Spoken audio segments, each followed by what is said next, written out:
15 November রাজধানীর বঙ্গবন্ধু আন্তর্জাতিক সম্মেলন কেন্দ্রে অনুষ্ঠিত হয়েছে বাংলাদেশ গ্লুকোমা সোসাইটি BGS এর 13তম বার্ষিক সম্মেলন। আয়োজনের প্রধান অতিথি ছিলেন প্রখ্যাত চক্ষু বিশেষজ্ঞ, সাবেক স্বাস্থ্য ও পরিবার কল্যাণ এবং সমাজ কল্যাণ বিষয়ক উপদেষ্টা প্রফেসর ডাক্তার সৈয়দ মোজাস্সের আলী। সারা বাংলাদেশে গ্লুকোমা সমীক্ষা সাফল্যের সাথে সম্পন্ন করার জন্য সংগঠনটিকে অভিনন্দন জানান তিনি।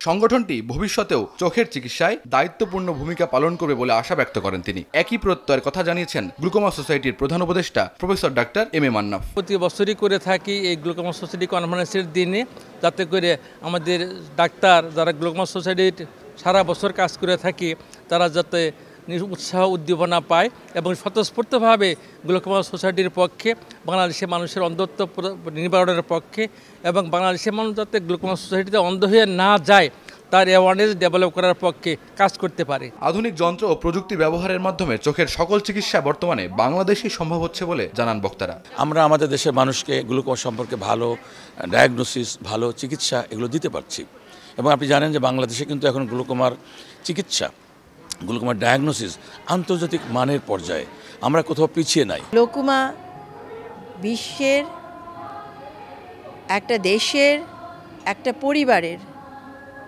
অভিশাপ।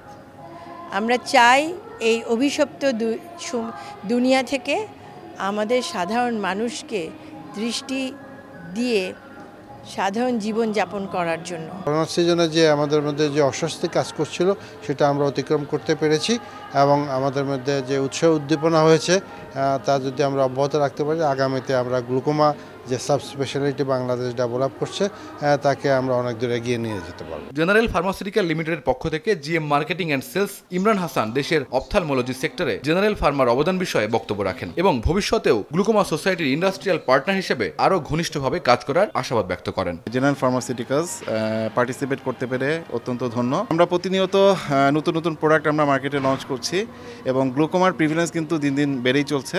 তো গ্লুকোমার ট্রিটমেন্টের জন্য জেনারেল ফার্মাসিউটিক্যালসের অত্যন্ত আধুনিক প্রোডাক্ট বাংলাদেশে আছে। এছাড়াও অনুষ্ঠানটিতে আরও উপস্থিত ছিলেন Asia Pacific of ophthalmic society নির্বাচিত সভাপতি প্রফেসর ডাক্তার আভা হোসেন, BGS এর নির্বাচিত সভাপতি প্রফেসর ডাক্তার জাকিয়া সুলতানা, সাধারণ সম্পাদক প্রফেসর ডাক্তার ইফতেখার মোহাম্মদ মুনির, সাবেক স্বাস্থ্য শিক্ষা অধিদপ্তরের মহাপরিচালক professor doctor AHM Enayet Hossain, ophthalmological society of বাংলাদেশের সভাপতি professor AKMA Muktadir, ophthalmological society of বাংলাদেশের সাধারণ সম্পাদক ডাক্তার তারিক রেজা আলী। অনুষ্ঠানটিতে সায়েন্টিফিক সেশন, সাংস্কৃতিক অনুষ্ঠান, র্যাফেল ড্র অনুষ্ঠিত হয়। সাংস্কৃতিক অনুষ্ঠান, ব্যানকোয়েট ডিনার ও র্যাফেল ড্র এর স্পন্সর ছিল জেনারেল ফার্মাসিউটিক্যাল লিমিটেড। উল্লেখ্য, general pharmaceutical limited state of the art ফ্যাক্টরিতে সর্বাধুনিক প্রযুক্তির মাধ্যমে চক্ষু চিকিৎসায় বিশ্বমানের ওষুধ প্রস্তুত করে আসছে। সাংস্কৃতিক অনুষ্ঠানে গীতিনাট্য পরিবেশিত হয়। এছাড়াও সঙ্গীত পরিবেশন করেন প্রখ্যাত গায়িকা আখি আলমগীর। ফয়সাল আহমেদ, সময় সংবাদ।